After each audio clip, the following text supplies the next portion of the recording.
자, 그리고 11시 50분 청와대입니다에서도 종종 소개를 해드렸던 외교 전문 매체 디플로맷 잘 아시죠? 이 매체는 매년 한 해를 마무리하면서 아시아에서 올해의 승자와 패자를 선정을 합니다. 승자와 패자라는 이름이 붙었지만 1년 동안 정치 지도자들의 행보와 정책들을 종합적으로 평가하는 것입니다. 근데 여기에서 문재인 대통령 등장을 했고요. 문재인 대통령을 올해의 균형자로 선정을 했습니다. 문재인 대통령을 올해의 균형자로 선정을 했습니다. 이 디플로맷은 지난 5월 문 대통령의 대선 승리와 문샤인 정책이 북한 위기로 가려졌다라고 보도를 하고 있고요. 하지만 문 대통령은 미국과 중국 사이에서 정치적 균형을 잡았다라고 평가를 했습니다. 또한 디플로맷은 사드 관련 중국의 경제적 압박과 그리고 미국의 한미 FTA 개정 협상 요구에 동시에 맞서 왔다면서 올해의 균형자로 선정을 했습니다. 최근 들어서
근데 여기에서 문재인 대통령 등장을 했고요. 문재인 대통령을 올해의 균형자로 선정을 했습니다. 문재인 대통령을 올해의 균형자로 선정을 했습니다.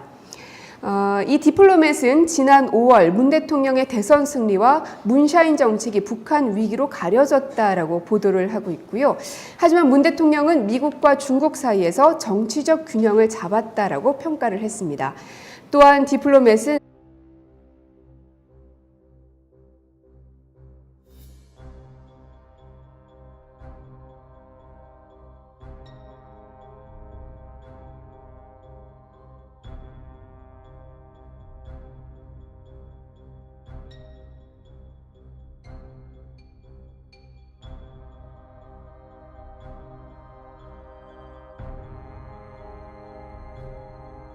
사드 관련 중국의 경제적 압박과 그리고 미국의 한미 FTA 개정 협상 요구에 동시에 맞서 왔다면서 올해의 균형자로 선정을 했습니다. 최근 들어서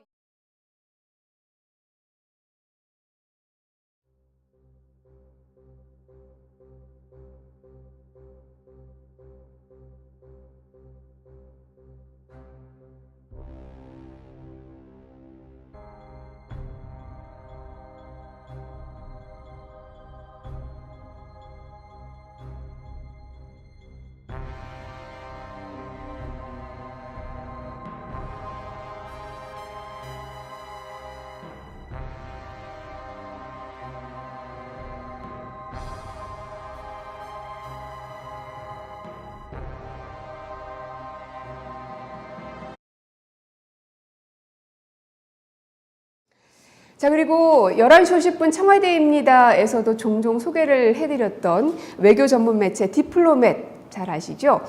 이 매체는 매년 한 해를 마무리하면서 아시아에서 올해의 승자와 패자를 선정을 합니다. 승자와 패자라는 이름이 붙었지만 1년 동안 정치 지도자들의 행보와 정책들을 종합적으로 평가하는 것입니다.